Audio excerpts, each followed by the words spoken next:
ఈరోజు మనం 7వ తరగతి తెలుగుకి సంబంధించిన 9వ పాఠం ఏ కులం.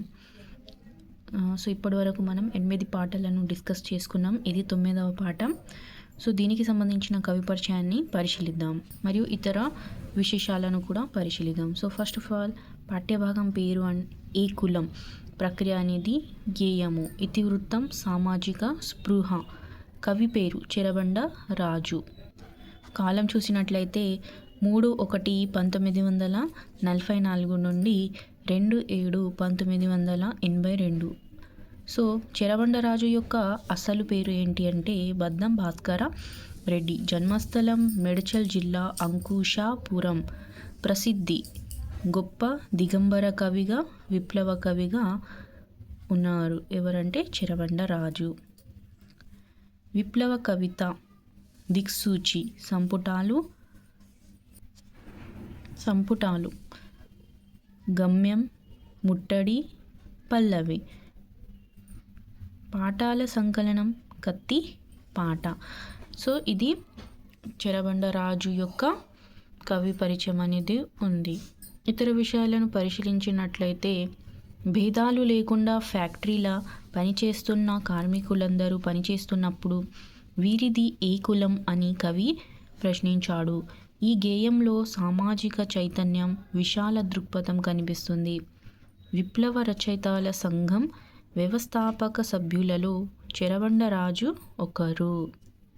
విప్లవ రచయితల సంఘం వ్యవస్థాపక సభ్యులలో ఎవరు ఒకరంటే చెరబండరాజు అనేది ఒకరు.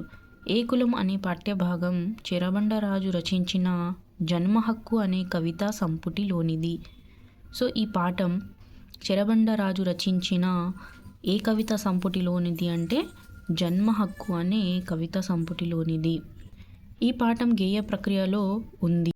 సో ఏ కులం అనే పాఠ్యభాగం ఏ ప్రక్రియలో ఉంది అంటే గేయ ప్రక్రియలో ఉంది. పాడుకోవడానికి వీలుగా ఉండడమే గేయం. మాత్ర ఛందస్సులో ఉంటుంది.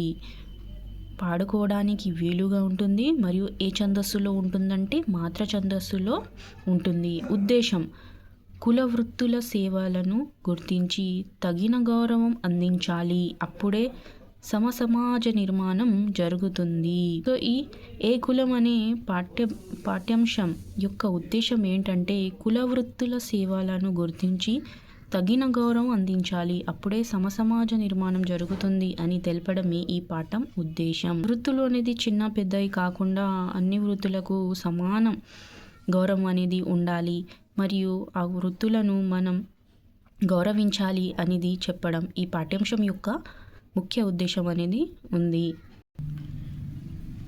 తెలుగు కవిత్వంలో మాటల వ్యక్తీకరణకు ముక్వోని దీక్షకు ధిక్కర స్వరానికి ప్రతినిధి చెరబండరాజు. మానవ శరీరంలో ప్రతి అవయవానికి ప్రాధాన్యత కలదు. కులాలు వేరైనా వృత్తులు వేరైనా మనందరిది ఒకే జాతి. మనమంతా భారతీయులం.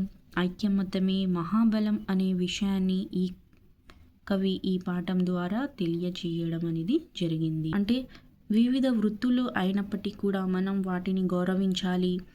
మరియు కులాలు వేరైనా వృత్తులు వేరైనా మనమందరం ఒకే జాతికి, మనమంతా భారతీయులం మరియు ఐక్యమత్యమే మహాబలం అనే విషయాన్ని కవి ఈ పాఠంలో చాలా చక్కగా చెప్పడం అనేది జరిగింది. కార్మికుని ప్రేగులను పోగగుట్టలతో కవి పోల్చాడు.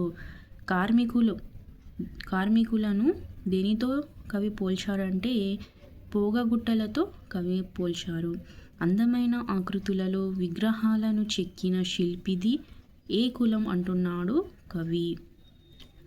గేయంలో సామాజిక చైతన్యం విశాల దృక్పథం కనిపిస్తుంది. గేయంలో ఏం కనబడుతుందంటే సామాజిక చైతన్యం విశాల దృక్పథం కనిపిస్తుంది.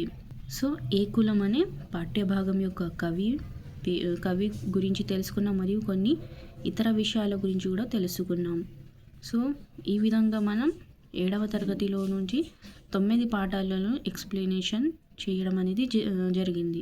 నెక్స్ట్ 10th లెసన్ ఉంది, అది కూడా చేయడం అనేది జరుగుతుంది. సో ఈ వీడియో మీకు నచ్చినట్లయితే షేర్, సబ్స్క్రైబ్ చేయడం అనేది మర్చిపోకండి. Thanks for watching.